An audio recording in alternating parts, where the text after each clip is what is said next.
Nehemiah chapter 13.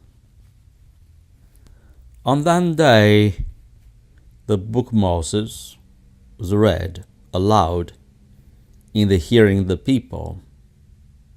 And there was found written that no Ammonites or Moabites should ever be admitted into the assembly of God, because he had not met the Israelites with food or water, but had hired Balaam to call a curse down on them. Our God, however, turned the curse into a blessing. When the people heard this law, they excluded from Israel all who were foreign descendants. Before this, Eliashib, the priest, had been put in charge of the storerooms of the house of our God. He was closely associated with Tobiah, and he had provided him with a large room formerly used to store the grain offerings and the incense and temple articles, and also the tithes of grain, new wine, and olive oil prescribed for the Levites, musicians, and gatekeepers, as well as contributions for the priests. But while all this was going on, I was not in Jerusalem, for in the 32nd year of Artaxerxes, king of Babylon, I had returned to the king. Some time later, I asked his permission to come, and he came back to Jerusalem, where here I learned about the evil thing Eliashib had done in providing Tobiah the room in the courts of the house of God. I was greatly displeased, and threw all Tobiah's household goods out of the room. I gave order to purify the rooms, and then I put it back into them the requirement of the house of God, which is the grain offerings and the incense. I also learned that the portions assigned to the Levites had not been given to them, that all the Levites and the musicians responsible for the service had gone back to their own fields. So I rebuked the official and asked them, "Why is the house of God neglected?" Then I called them together and stationed them at the posts. All Judah brought the tithes of grain, new wine, and olive oil into the storerooms.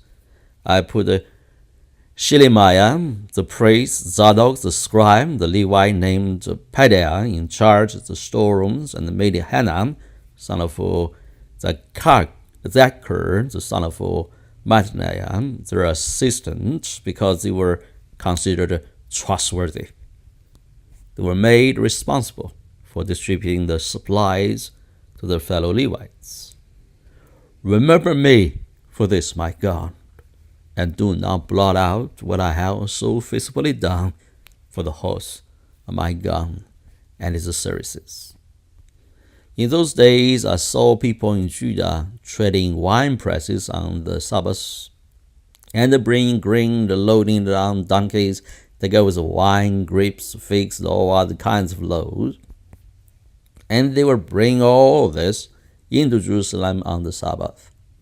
Therefore I warned them against selling food on that day.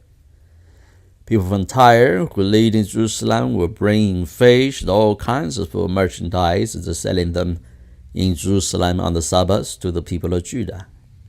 I rebuked the nobles of Judah and said to them, "What is the wicked thing you are doing, desecrating the Sabbath day? Did not your ancestors do the same thing, so that our God brought all this calamity on us and on this city? Now you are stirring up more wrath against Israel by desecrating the Sabbath." When evening shadows fall on the gates of Jerusalem before the Sabbath, are all the doors to be shut and not opened until the Sabbath was over. I stationed some of my own men and the gates, so that no load could be brought in on the Sabbath day. Once or twice, the merchants and sellers of all kinds of goods spent the night outside Jerusalem. But I warned them. I said, "Why do you spend the night by the wall? If you do this again, I will arrest you." From that time on, they no longer came on the Sabbath.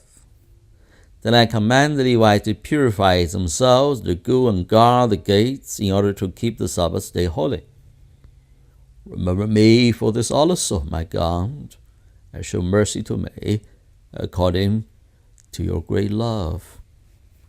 Moreover, in those days I saw men of Judah when married women from Ashdod, Ammon, and Moab. But half of the children spoke the language of Ashdod, and the language of one of the other peoples, and did not know how to speak the language of Judah.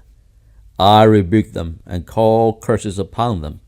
I beat some of the men and pulled out their hair. I made them take an oath in God's name that said, "You are not to give your daughters in marriage to their sons, nor are you to take their daughters in marriage for your sons or for yourselves." It is not because marriages like this that Solomon, king of Israel, sinned. Among the many nations there was no king like him. He was loved by his God, and God made him king over all Israel. But even he was led into sin by foreign women. Must we hear now that you too are doing all this terrible wickedness and are being unfaithful to our God by marrying foreign women?